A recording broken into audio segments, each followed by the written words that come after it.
Estamos ao vivo. Mentira, não estamos não. Ah tá, mas essa parte não vai pro vídeo, vai? Seja muito bem-vindo a mais um vídeo aqui do canal e hoje o assunto vai ser polêmico, intrigante, envolvente e diferente. O assunto hoje é absurdos sobre o desenvolvimento infantil. Me deu cólica. Nossa, pontada, sabe? Ô Rafa, não precisa nem falar que isso não vai no ar, né? Provavelmente alguns comentários vão surgir aqui em oposição àquilo que eu vou falar, mas tá tudo bem, a vida é assim. O importante é que você fique até o final, porque o terceiro ponto, o terceiro absurdo que eu vou falar hoje, esse é o mais polêmico de todos. Se eu fosse você, eu não perdia. O primeiro absurdo que a gente vai falar aqui hoje é aquele clássico que acontece muito no campo da saúde, que é o de que cada criança tem o seu tempo. Para contextualizar essa ideia de que cada criança tem o seu tempo, eu vou contar uma história que uma seguidora lá no Instagram falou pra mim. Inclusive, se você não me segue, tá aqui embaixo. Ela é professora e uma mãe foi falar com ela sobre o caso da criança, né, da criança dela. E ela comentou o seguinte: Fred, a mãe tava contando pra mim que ela levou a criança, vai vendo, amor. A mãe levou a criança na pediatra, então é uma médica, área da saúde, e a mãe tinha percebido algumas questões assim de comportamento que ela não tava achando que tava no momento certo. Ela achou que a criança tava um pouco atrasada em relação aos coleguinhas. E a médica falou assim: "Não, mãe, para com isso aí é coisa da tua cabeça". Só que mãe é mãe, e a mãe nunca desistiu dessa ideia. Ela sempre achava que a criança tinha um negócio, um trem. E ela vai, depois de 3 anos, ela percebendo que o atraso começou a ficar um pouco mais escancarado, ela levou numa neuropsicóloga. E a neuropsicóloga fez os testes lá, neuropsicológicos, e conseguiu chegar num diagnóstico de autismo. Depois ela foi confirmar com um médico se era realmente isso, né? Um outro médico, obviamente. E aí a criança passou 3 anos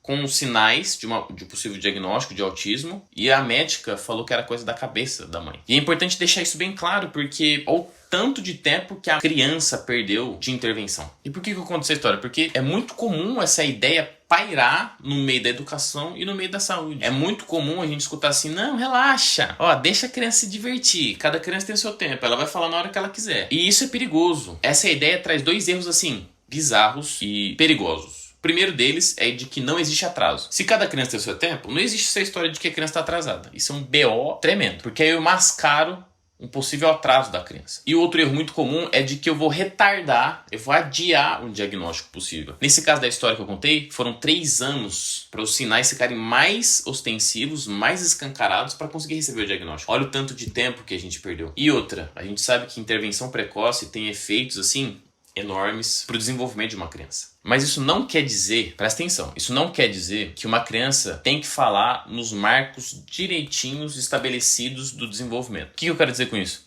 Uma criança vai falar exatamente com 1 ano? Não.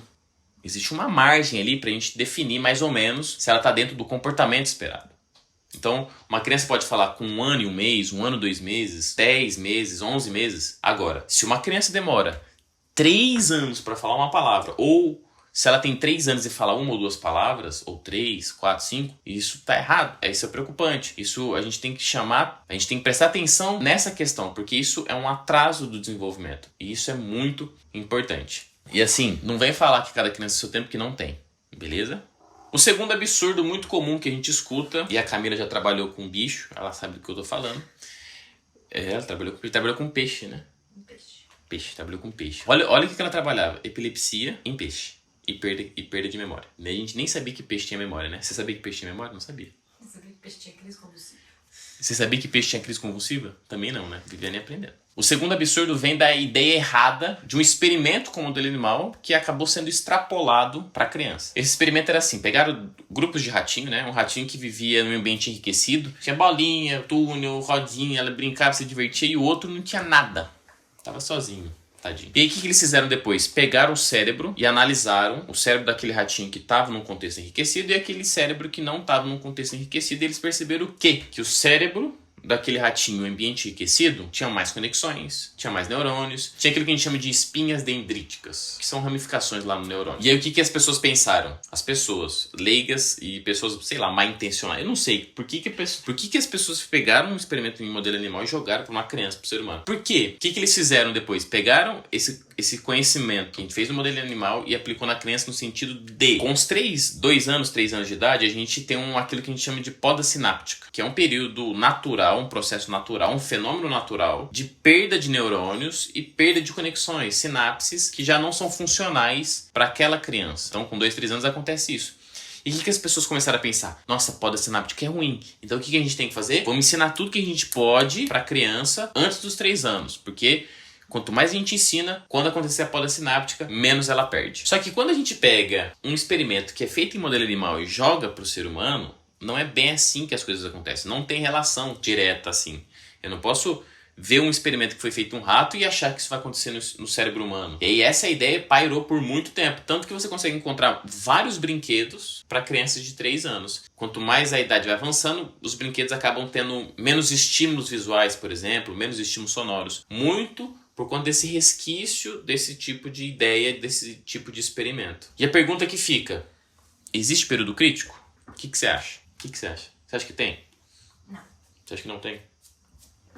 Então, tem ou não tem? Essa afirmação é meio certa. Se eu fosse uma prova, eu dava meio para a pessoa. Por quê? Existem períodos críticos relacionados a questões sensoriais. Um exemplo, fizeram, né? Agora não pode mais. Mas fizeram um experimento com um gato, tamparam o olho do gatinho recém-nascido e o outro ficou aberto. Tirou o tampão depois de um tempo e perceberam que aquele gato era cego do olho que era tampado. Mas ele tinha problema no olho? Não, o olho estava intacto. A questão foi no cérebro. O cérebro não recebeu os estímulos visuais naquele tipo de período de vida do gato. Isso fez com que aquela região fosse atrofiada e ele fosse cego do olho. Isso é um ponto importante, porque existem períodos críticos para questões sensoriais. E é importante deixar isso claro, porque quando a gente fala de questão de aprendizagem, eu não posso colocar como período crítico. Existem períodos sensíveis. Guarda essa palavra. São períodos sensíveis no desenvolvimento. Exemplo prático. Uma criança aprende uma língua estrangeira muito mais fácil do que eu com 25 anos. Isso acontece porque a gente tem uma propriedade no cérebro chamada de neuroplasticidade. À medida que o tempo passa, o cérebro vai ficando menos plástico no sentido de conseguir se adaptar aos novos estímulos do ambiente. E numa criança, essa habilidade está lá em cima. Mas é claro que a gente tem que tomar muito cuidado quando a gente fala de neuroplasticidade. Eu posso até fazer um outro vídeo falando só sobre isso. Mas é importante que a gente tenha bem claro na cabeça de que existem períodos sensíveis, mas à medida que o tempo passa, vai ficando um pouco mais difícil alguns comportamentos. Como, por exemplo, se a criança não fala até uns 7 anos, a probabilidade dela falar com o passar do tempo, 8, 9 anos de idade, vai caindo demais. Mas por quê? Existe um período sensível. Ela pode falar no futuro? Pode. Mas a chance disso acontecer cai bastante. Resumindo, existem períodos sensíveis. Esse é o mantra do vídeo. Esse é o mantra sobre os absurdos relacionados ao período crítico. Não existe período crítico. Existe período sensível. Combinado? E como prometido, o último absurdo sobre desenvolvimento infantil é o clássico. Esse aqui eu espero que as pessoas comentem. Que eu quero ver choro e ranger de dentes. Que nem diria...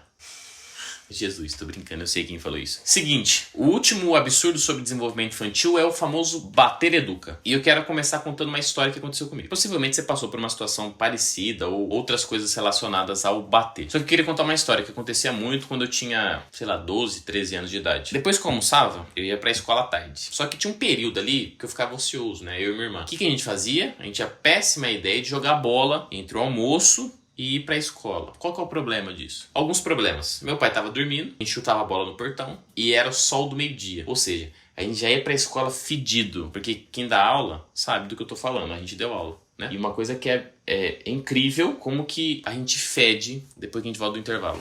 É verdade. Você vai falar outra coisa? Vai concordar, né? Porque depois que a gente chega no intervalo, a gente tá fedido. Porque a gente corre, faz um monte de coisa. E eu fazia isso na hora do almoço, antes de ir pra escola. Ou seja, já chegava fedido na escola, eu e minha irmã. O que acontecia? Meu pai acordava, um pouco nervoso, pegava a cinta e taca-lhe pau. Eu usava o capacete, que meu pai tinha uma moto, eu usava o capacete pra me defender da cintada. Eu usava como escudo e tal. Às vezes pegava uma cintada, mas nem manchava.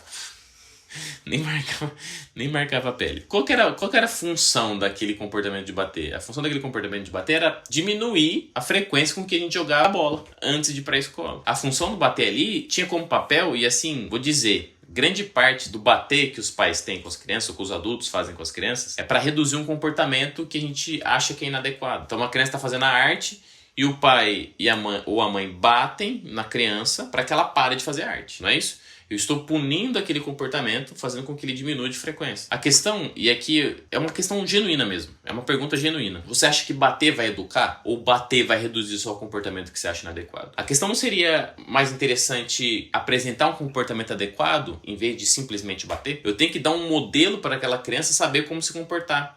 Pensa comigo, a criança não nasce sabendo as coisas. A gente ensina as crianças. Então eu posso ensinar um comportamento adequado diante de uma demanda. Só que muitas vezes é prático eu bater para parar que aquele comportamento seja expresso. Isso, ao meu ver, e é o que as pesquisas mostram, é um problema. Porque eu não estou ensinando a criança. Eu só estou punindo o comportamento dela. Foi bom agora, né? Nossa, gostei, hein? A motoquinha. A biroca. Meu pai tinha uma dessa. A moto era dessa. Fazia um barulho danado. Outra coisa, quando a gente fala sobre bater. Existem pesquisas e pesquisas sobre desenvolvimento infantil relacionando agressão física com mudanças estruturais no cérebro. É claro, pessoal, a gente tem que ser bem claro. Bater uma vez ou outra não vai causar uma mudança no cérebro. Eu tô falando sistematicamente eu ter um comportamento violento com uma criança. Isso muda estruturas no cérebro. Inclusive, deixei uma sugestão de uma revisão de uma das maiores autoridades sobre o assunto, sobre essa questão da violência, da agressão contra as crianças. E essas crianças que são violentadas em vários aspectos, elas têm uma maior chance de apresentar possíveis transtornos psiquiátricos na vida adulta.